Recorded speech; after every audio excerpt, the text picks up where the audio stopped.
Hello, this is New Vision TV. I'm Lynn Komjisha, and here's what's making news. Kimberly Frost, a judge at the International Criminal Court, has said the court does not have the capacity to handle all criminal cases referred to it by member states. She said the court is being bombarded with criminal cases that can easily be resolved locally through a member country's domestic courts using domestic laws. Speaking at a consultation meeting with stakeholders from Central and Eastern Africa in Kampala, Frost said there's need for countries to understand the Rome Statute and the purpose for the creation of the court. Frost said there's need to change attitudes of these state parties who have turned the ICC into a court of first instance for the prosecution of even the simplest crimes. She explained that the court was only set up to investigate and prosecute crimes that are beyond the capability of state parties, adding that countries need to forge regional and global relationships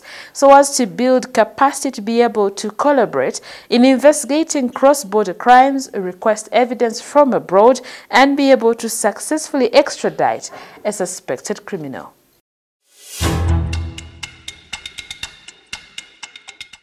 Moving on, former Rubaga North Member of Parliament Singh Katongole will have to wait a little longer if he's to achieve his goal of becoming the local council one chairperson there. Katongole was in the race with Grace Sengaga Kabali for Makamba Zone in Rubaga Division, Kampala. However, the election did not take place yesterday after residents turned rowdy when they realized that many of the voters were not on the voters' register.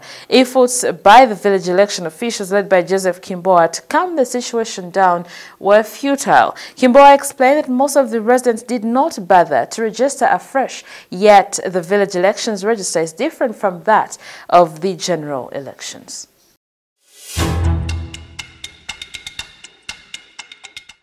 And now the Food and Agriculture Organization has announced support for Uganda's agriculture in the areas of animal health and breeding.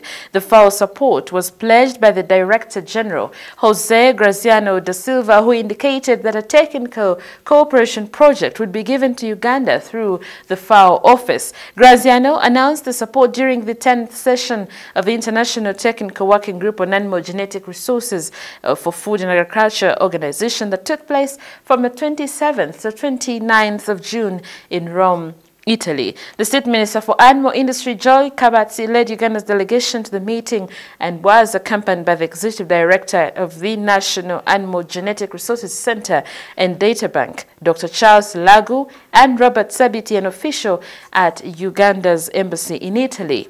In the meeting, participants recommended a review and implementation of the Global Plan of Action for Animal Genetic Resources, guidelines on developing sustainable value chains for animal-scale livestock producers, and a review of the methods for identification and evaluation of the ecosystem services provided by livestock breeds.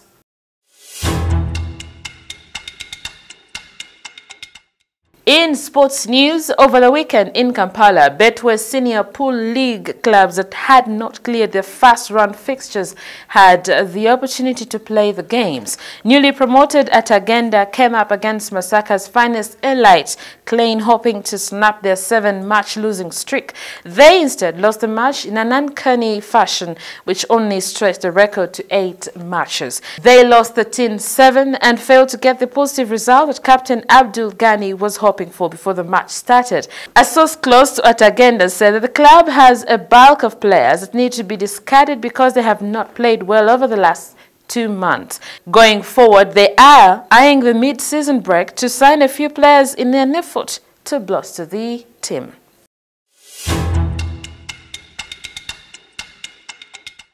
You're still watching New Vision TV, and now for Pole of Africa series, we take a look at Kidepo Valley National Park. This national park is found in Karamoja region in northeastern Uganda. Interesting at Kidepo are its animals, the Savannah region, Karamojong culture, the game drives through the park, and above all, the Ugandan wild adventure. Let's take a look.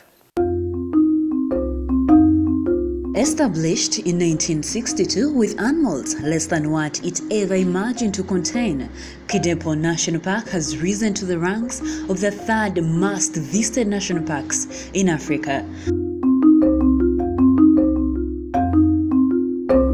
At the northeastern corner of Uganda is where Kidepo lies. This park was highly dominated by the Karamojong and Ik tribe, but these left unpaved way for the conservation of wildlife.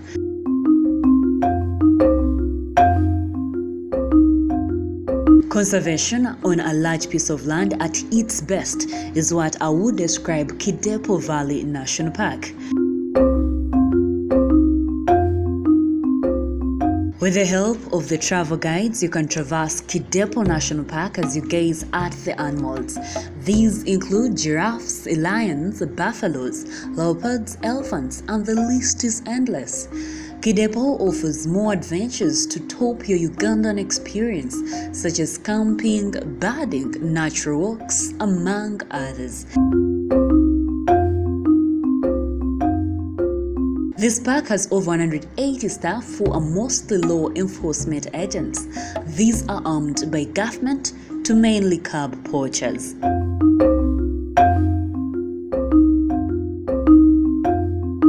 Now for more Pearl of Africa stories, visit our website www.newvision.co.ug. Our newspaper, The Sunday Vision, is also another home of adventures, so grab your copy every Sunday for Pearl of Africa stories.